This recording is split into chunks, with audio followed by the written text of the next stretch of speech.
Or I hope you had a good experience of Malta. And in fact, you came for a holiday, or it was holiday or English language? English, okay. Because it's a very important part of our tourism industry, in fact, English language teaching. A bit about Maltese tourism. Tourism is the main pillar of our economy. It contributes directly and indirectly approximately to 1/3 of our gross domestic product. So that explains why we have a minister responsible for tourism and aviation, because as an island state, obviously our air connections constitute 98% of our passenger traffic inwards and outwards from Malta. So our aviation policy and our airline and route development is very important for tourism and for business and even for cultural diplomacy, our interaction with people. Tourism figures we managed to reach all-time record levels in 2014. We reached, and I'm not going to bore you with figures, but it's around, yearly it's around 4 times our population. Our population is 416,000, and we managed to have 4 times our population yearly as tourists. Our 3 main markets are the United Kingdom, for obvious reasons, because since till 1964 we were a British colony, and so we have obviously a cultural belongingness towards the United Kingdom. The second source market is Italy, due to our proximity as well to the Republic of Italy, and thirdly it is in fact Germany. The German market has a lot of potential to Malta, and we intend to increase. We have policies, and that explains as well my presence at the ITB in Berlin, that we believe in the potential of the German market, and we intend to increase our efforts. As regards this question of cultural diplomacy, Malta has a very strategic position in the Mediterranean. So in my opinion, it has been in history, and in my opinion it still has to play the role of a protagonist in the Mediterranean. It is one of the most politically stable countries in the region. It is relatively a new member of the European Union, which gives us a further strength as a small country as well, and a voice in such an important institution as the European Union. We are facing important challenges, not only economically, apart from tourism, apart from financial services, which are our 2 biggest industries, but we are facing challenges as well, diplomatic challenges in the Mediterranean, for obvious reasons, for the situation as it is at the moment in the Mediterranean, which, as a neutral country, Malta is a neutral country. Its neutrality is enshrined in the Constitution, and we embrace it a lot, in the sense that we have a policy of never indulging in any military activity apart from humanitarian situations. We managed as well the Libya crisis in 2011, which I think our former Prime Minister, Lawrence Gonzi, made a very good job of that situation. As a government, we are a new government. It's a Labour government after a quarter of a century in opposition, so that explains that a lot of the members of the government are relatively young in politics. We have one of the biggest majorities in history, parliamentary majorities in Maltese history, because our situation is similar or more stable than the British one. We have 2 big parties which have relatively, even when they are in government, relatively small majorities, but we have a moderate. We are on a moderate left and moderate right, so we don't have a situation of any type of extremist parties which have popularity. So relatively, we are quite stable, and this helps us more in promoting cultural diplomacy.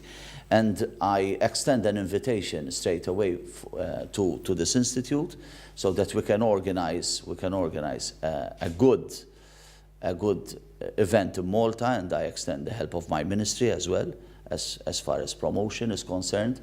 We already organized something similar with the help of non-governmental entities in the tourism sector, which is the Mediterranean Tourism Forum, wherein we discuss tourism trends in the Mediterranean and how we can build an integrated Mediterranean tourism offer for non-EU markets, to tap non-EU markets such as China, Russia, India. But as well, we view culture and diplomacy as very important tools, wherein we can use them both for their sake, because culture is an important, it's our identity, our belongingness. But at the same time, culture has as well an economic value, which every country in the Mediterranean should as well exploit for economic and tourism purposes. Diplomacy is it comes natural for Malta, in the sense that we are in a very strategic geopolitical position, and we intend to play the diplomatic part in an active manner, and that is why I extend the invitation, so we can discuss important issues of culture diplomacy in an area, unfortunately, where at the moment it is an area of instability. The neighboring countries have issues of instability, which, luckily enough, makes Malta the safest destination in the region. I won't take longer with my speech. In fact, I prepared the speech, but I preferred to give you an overview of Malta and of our positioning. With regards to the last point, which was mentioned in the discussion, it's with regards to branding. It is very important, in my opinion, that, as the previous speakers eloquently said, that we need to synergize our different branding even within the same country. At the moment, there is a discussion in Malta whether we should position Malta with one brand. What is Malta? For a lot of people, for a lot of Europeans or non-Europeans who know about Malta, because obviously we have, as a small country, we have a problem as well of visibility, although we can say that, considering our size, we have visibility for different reasons in history. Our role, for example, in the Second World War in the Mediterranean, the Bush-Gorbachev meeting in Malta, which was the first meeting which led to the termination of the Cold War. That is a very important event which gave us visibility. But the majority of people will view Malta as a sun and sea destination. It's as a nice tourism destination. But Malta is more than that. Malta is financial services. Malta is a leader in remote gaming. Malta is an important exporter as well in very fine technical components used in different mechanical machines. These things are not known to the world. They see Malta only as a tourism destination. So there is a discussion, a national discussion, on how we should brand Malta, whether we should come out and project Malta with one brand. There is that school of thought. I'm not in favor to that school of thought. I'm more in favor of a synergy of different brands, different aspects of Malta, but which work in a more coordinated and concerted fashion. So we need, even as a country, in line as a bit of autocriticism to the way we do things, I think we should coordinate more our branding. We should project ourselves more in a coordinated fashion. But nation branding is a very important topic. It is a topic which is discussed not only in Europe, but on an international level. Unfortunately, I think nation branding gets mixed up with marketing or with big budgets of how you market a country. In my opinion, it's more than that, and it's you need a more intelligent approach than just putting money just to market a specific sector of your country. But I anticipate that it will be a very important topic for discussion. I'll thank you again, and please, if you have any questions about Malta, any curiosities or points for discussion, please just ask.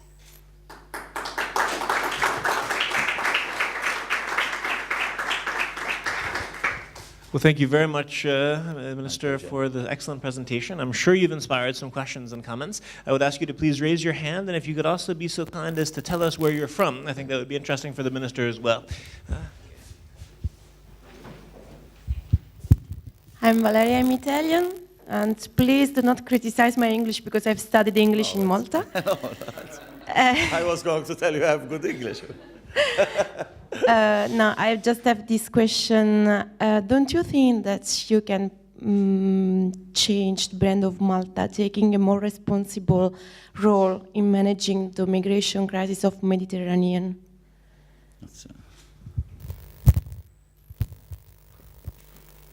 It's a very... Yes, of course. So can you take maybe 2 or 3 questions together then? Here in the front, for someone very much. Okay, thank you so much, because it was, for me, it was the first time to hear about this Malta all description. I was thinking that what is the role of, in addition to maybe political facilitation, you mentioned about your neighbors and as well as Russian American political meetings.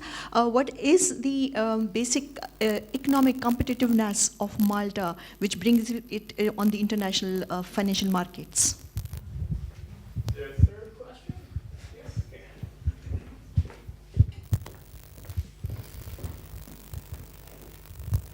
Thank you very much, Dr. Lewis. My question to you is this. Malta is a small country, and you said you attract a lot of tourists. Now, looking at our theme, it talks about sustainable tourism.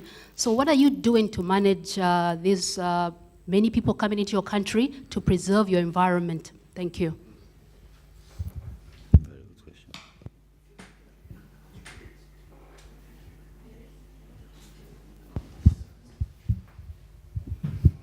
I know we are, sorry, hello, I'm Italian. I know we're a little behind, so just if you have time, I would like to know more about this forum, Mediterranean Forum, that you mentioned before. Thanks. Okay.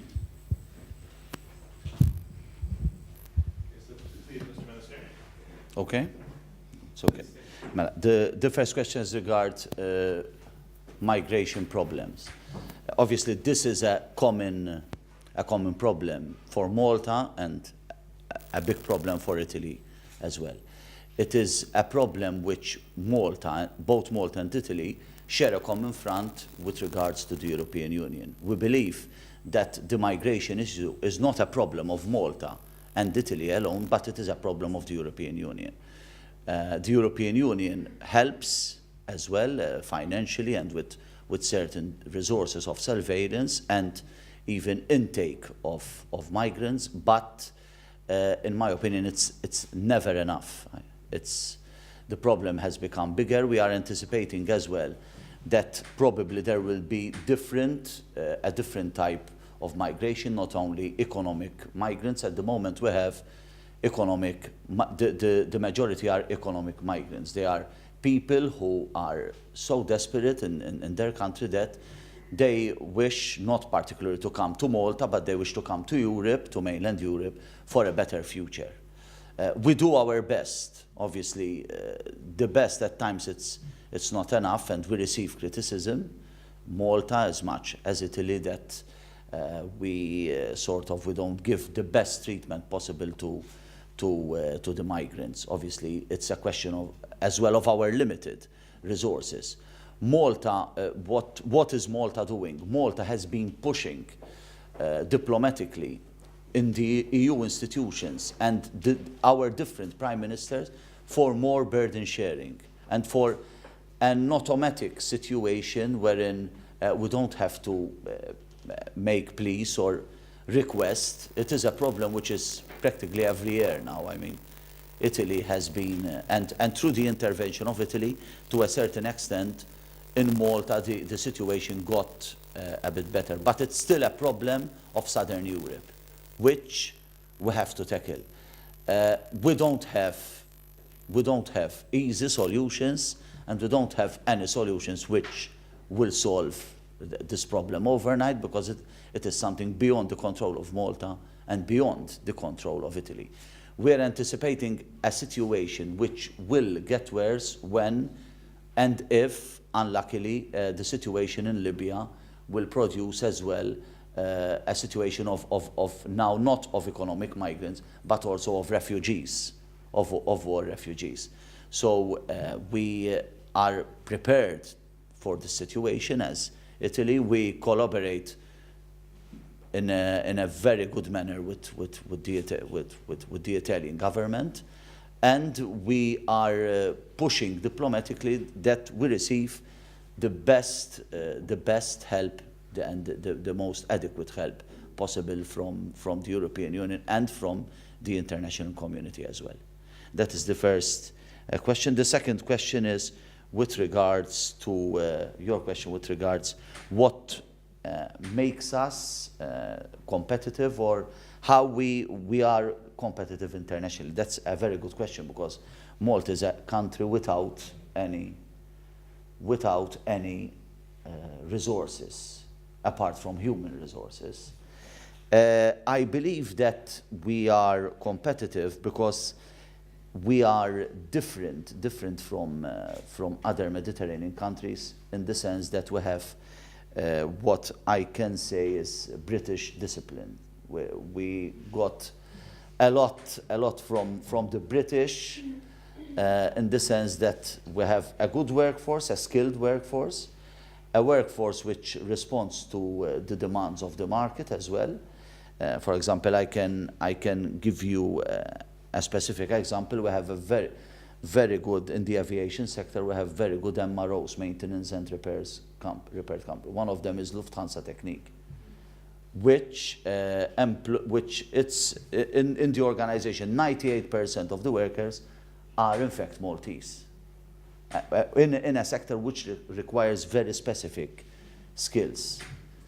So despite our size, which has its advantages as well, it gives us more flexibility, and we are very fast, even as a government, in our decision-making processes to change things when necessary. The third question is regards sustainable tourism. It is an ongoing debate in the tourism sector, this question of sustainability. And I don't view sustainable tourism only with regards to respect to the environment or the introduction of environment-friendly measures. That is important, even to not only to reach targets made by the European Commission, but we believe that sustainable tourism gives us another as well niche tourism, an important tourism niche market as well. So we work on it more than other countries, in the sense that we have to manage numbers. We are getting record numbers of tourism, but our size, in certain areas, it is already creating a particular strain on our infrastructure. In the most popular tourism areas, we have to manage the numbers in summer months, and we have to be efficient in the way we do things. So we are working on a more, from a practical manner, we are working on a more all year round operation. We want more tourists between October and March more than in summer. and that will give us a more stable tourism sector. We are working as well on a better geographical spread of tourism, not only tourism restricted in certain tourism zones, which are popular with tourists and with certain markets. For example, in the Italian market, there are specific areas in central Malta which are very popular. We are trying to create a situation where the whole country is a tourism zone, but in a sustained manner. As regards the last question, as regards the Mediterranean Tourism Forum, this has been an initiative taken by one of the largest and most influential organization in Malta with regards to tourism. We roped in as well the United Nations World Tourism Organization, and the idea is to get politicians, tourism operators, not only from the Mediterranean, not only from Europe, but worldwide, and we discuss issues of tourism, sustainability, branding, which are very important issues. Whether we should coordinate as Mediterranean countries to tap source markets which are still new for the Mediterranean, that is non-EU markets, such as the American market. And the idea is not only to view tourism, but tourism-related subjects. An important subject which will be discussed this year, I'm sure it will be the security-related aspects to tourism, because obviously the tourist will want assurance of a safe destination. Safety and security have become very important issues in all areas in diplomacy, but as well even in motivating the choice of a potential tourist where to choose as a tourism destination. Thank you very much.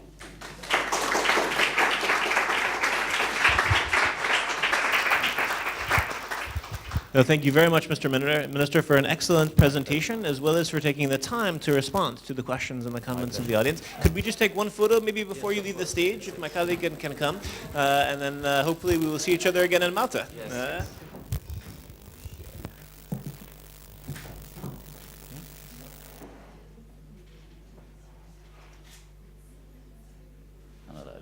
Should we come closer, or should we not? Maybe. Wonderful. Another one. Okay. Good. We'll send them to you afterwards. Okay. Thank you very much. So thank you very much, Mr. Minister. And then just an announcement for everyone. We will be documenting, or we have been documenting, the entire conference. So for the Minister as well as for everyone, this will all be available probably within 2 to 3 weeks on our webpage. We'll also put it on Facebook as well as Twitter. We now have a lunch break until 2:30. So for anyone who would like, the restaurant is waiting for you downstairs. And I think they have a special beef bourguignon today. So bon appétit, and we'll meet back here at 2:30.